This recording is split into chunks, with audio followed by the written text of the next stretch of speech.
Hello, Yahweh Bashim Abishai, Bashim Makakwadash, double honors to the elders and apostles of Great Millstone over well. I am not a member, however, I've entered into their labors. Peace and mercy to the sincere brothers and sisters, students, wherever you are, whatever your lot may be. As you can see, first before we get anything, let's open up with a scripture, okay? Because she's gonna go into a quick little, this TikTok about how the angels have put a stop to, and this isn't the first time.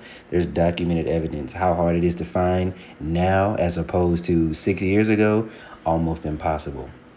But yes, there has been sightings and occurrences of chariots hovering over nuclear sites because these Edomites' insatiable hunger for death, war, and carnage, because they are an uncouth people, if you can even say people. But let's get Matthew 24 really quick before we go on. And also, things have to happen in a particular order because that's what the Lord said. Otherwise he'd be a liar, and we know that he is not. So you got to keep things in line. All right. Furthermore, there is no such thing as free will. Right? You may think there is free will. You may have made a certain series of decisions, but at the end of the day, they all lead to, on a macrocosmic scale, the fulfillment of prophecy, and on a microcosmic scale, like your personal life, they lead you to do the things that the Lord had desired you to do in the first place, right? Whether that be for good or, whatever the case may be, you everything that you've done, you have a series of choices. I like to liken it unto a fork, right? You can make you can take 5 different avenues, but it all leads to that one handle, right? And you think you're doing something different, right? But at the end of the day, things correct themselves in a way that, you end up going the route you're supposed to go. All right. Matthew 5, what did I say? Matthew 24 and 34. Straight to the point. No, we'll do 31. We'll read the highlighted portion. Okay. And he shall send his angels with a great sound of a trumpet, that they shall gather together his elect from the 4 winds, from one end of heaven to the other. Now learn a parable of the fig tree.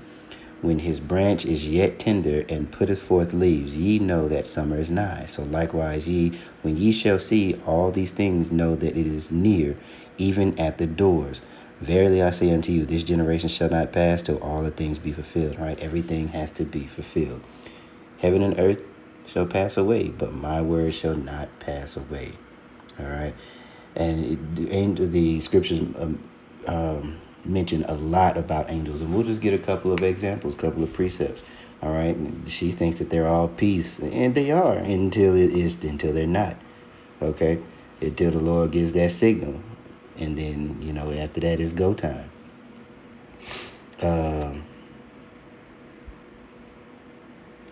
Okay, so let's let her do her thing.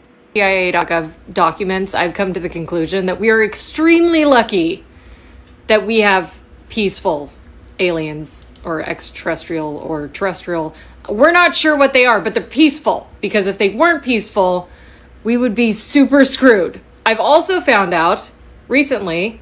Right, and make no mistake, you are super screwed. It is just not time yet. And I think that'll be the title. It simply isn't time yet. It was actually previous military personnel. By the way, this is for entertainment purposes only. We're just schmoozing. Just let us be.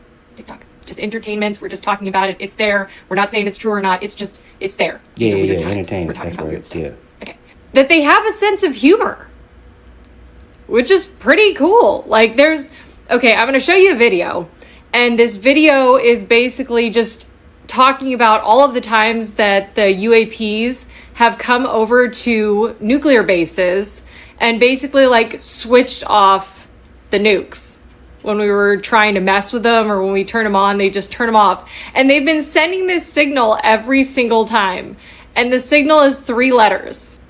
WTF. So after reading through all these CIA... now, how true that is, I don't know. But that is They're Jake, right? The angel there, the Lord said, "Come, let us make man in our image," right? That's why the angels look, or we and the angels look the same. Brown skin, dark tones, right? Afros or whatever you want to call it, but they are Jacob, right? They look like us, we look like them. And that video was scrubbed from the internet too, where they said that chariot landed on one of the airstrips, one of them bases. I can't remember where. I think it was maybe like a NASA base or something like that.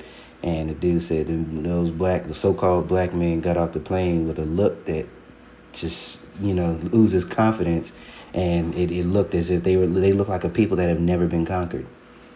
Right, and so there's a lot of this. It sounds you have to be a little crazy, but the scriptures line up. All of it lines up. The evidence that you piece together lines up. If you're given the Spirit, it makes sense.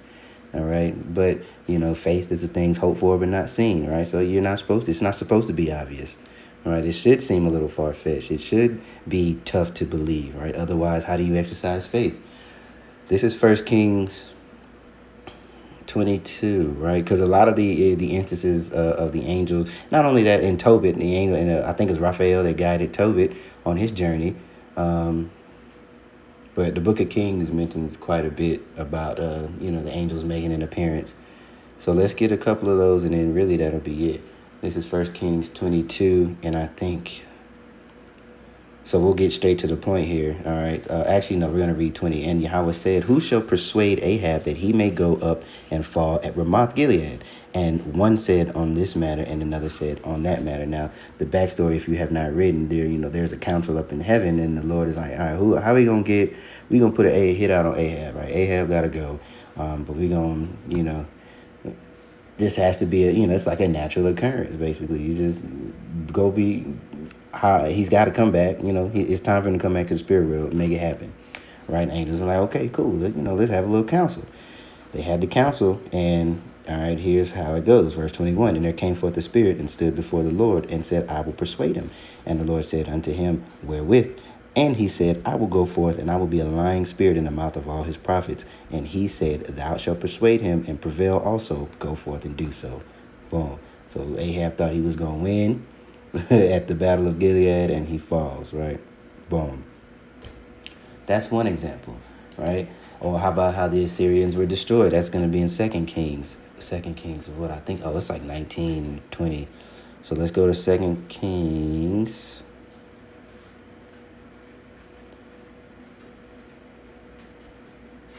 All right. We'll start at 16, all right? Because this is Hezekiah's prayer here. All right, of a truth, 16, not 17.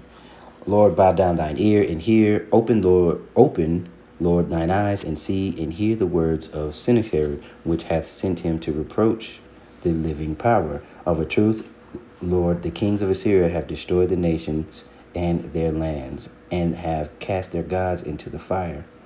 For they were no gods, but the work of men's hands, the wood and stone. Therefore they have destroyed them." Or not the wood and stone, just wood and stone.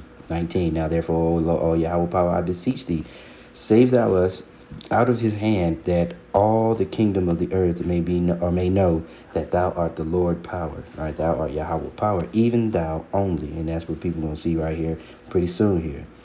All right. "Then Isaiah the son of Amos sent to Hezekiah, saying, Thus saith the Lord power of Israel, that which thou hast prayed to me against Sennacherib, king of Assyria, I have heard." All right, and if you skip down to here, he basically put belt to ass on these Assyrians. If we skip down here, I think it was 185,000. All right, let's see.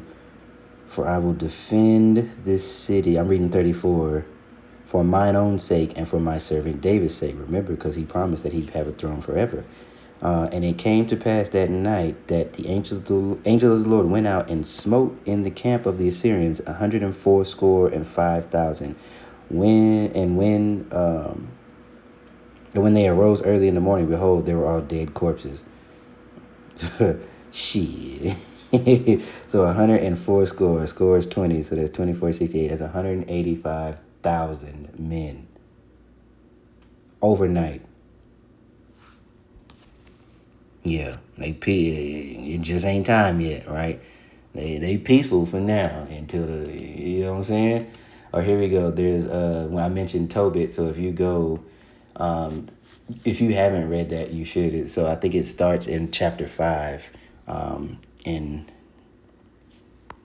Raphael meets him and guides him and tells him to catch some fish and make a little tincture here. And he pretty much he guides him on his journey to get to meet his wife. That's a longer story, and a lot of it is broken up, so you need to read it. But the journey begins in Tobit chapter 5. You can go see that. Let's see. And there's even an instance, so we'll go, I think, because it's in Samuel too, 2 Samuel, where King David numbered the people, and it was pretty much just about that time, right? It was time for judgment because niggas was getting out of hand as we do. Okay. 2 Samuel 24.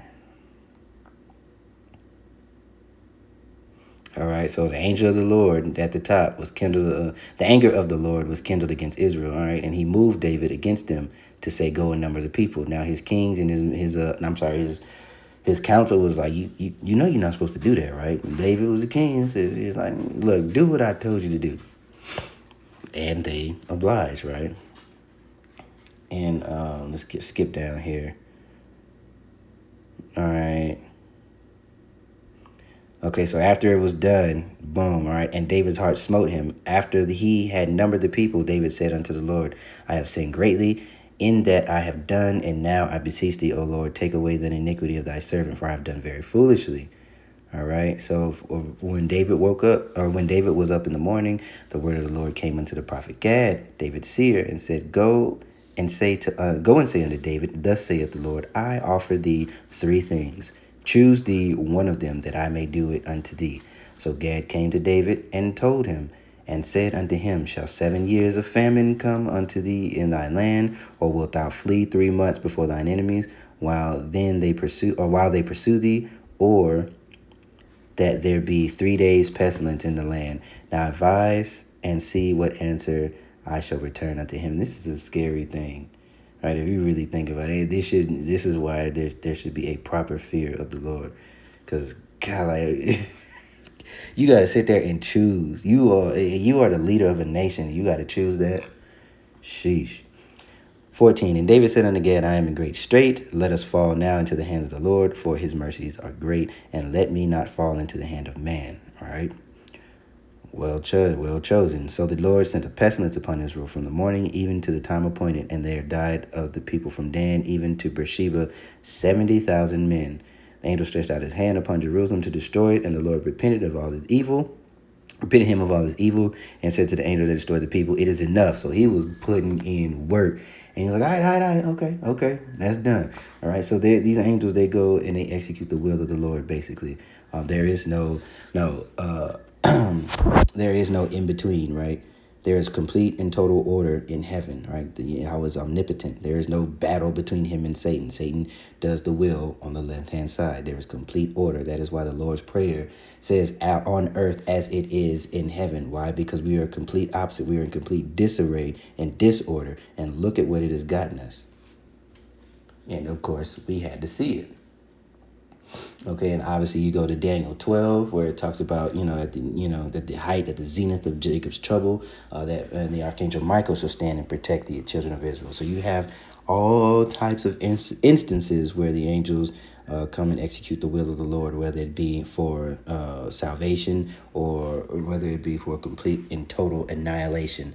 And they do their job, they do it well, they do it perfectly, and then they return to their spot, wherever they need to be.